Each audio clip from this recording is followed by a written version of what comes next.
What if a doctor told you your child just had a flu, but by the next day he couldn't walk, talk, or even breathe? Would you trust them or Google it yourself? Hi, I'm Anjali Verma, and you're watching The Edge. This is the terrifying story of a Texas mom who refused to accept a simple flu diagnosis, and how one late night Google search ended up saving her 6-year-old son's life.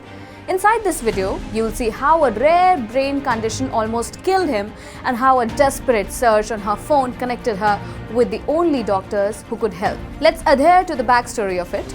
Earlier this year in Lubbock, Texas, 6-year-old Witten Daniel suddenly fell sick. Doctors at the local hospital thought it was just the flu.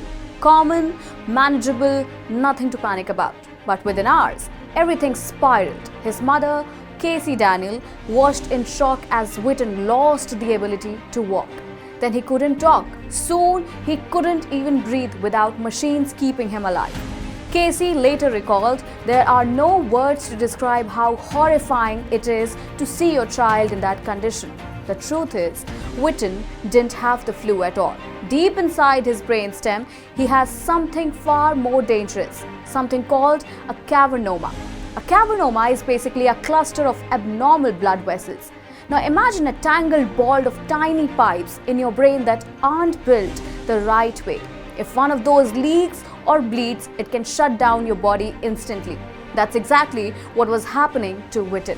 The problem was, local doctors admitted there was little they could do. The location, his brainstem, was too risky. Surgery there could kill him. But not doing anything meant he would never recover. Casey was told to prepare for the worst. Think about that for a second.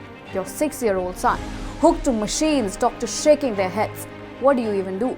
Most people would just break down. But Casey refused to give up. One night, while sitting by her son's hospital bed, Casey did what many parents might do. She pulled out her phone and started Googling about it. She searched for cavernoma brainstem treatment. That simple search led her to a name, Dr. Jax Marcos, a neurosurgeon at UT Health, Houston. He specialized in exactly this kind of condition. Casey immediately reached out. When Dr. Marcos saw Witten's scans, he didn't hesitate. I looked at the images and I thought, this can be done. Let's transfer him here. Within days, Witten was airlifted to Houston. But even then, nothing was guaranteed. Surgery on the brainstem is one of the riskiest procedures in all medicine. One wrong move and the patient can lose everything: speech, movement, even life itself.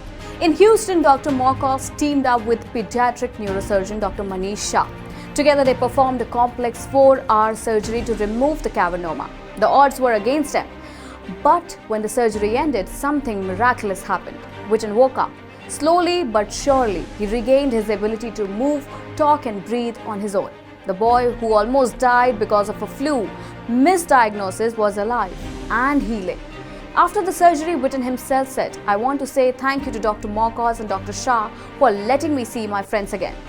6 weeks later, he was back home in Lubbock for his 7th birthday and had more to celebrate than just another year. He celebrated his birthday, started 2nd grade, and even returned to playing baseball, something his parents once thought would never happen again. And all of it happened because his mother didn't stop at the first answer doctors gave her. She questioned it. She searched, and one Google result changed her son's life. So the next time someone tells you just trust the system, remember this story. Sometimes one late night search can make all the difference between despair and hope. If you found this video informative, like, share, and subscribe to The Edge.